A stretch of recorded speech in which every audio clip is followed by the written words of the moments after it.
মামা মামা কোথায় গেল? আমরা এসে গেছি। হ্যাঁ এসে গেছি। এসে গেছি মানে? আরে তোমাদের পয়সা দিলাম মার খাবার জন্য, মার তো খাচ্ছে আমার ভাগ্নে। আসল গুন্ডা এসে গেছে, পালা পালা।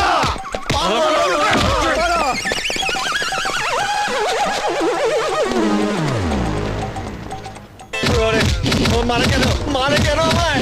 আমি পয়সা নিয়ে মার খাচ্ছি। ভাগ্নে মামা ও মামা মরে গেল মামা। সবাইকে গুলি করে দেবো।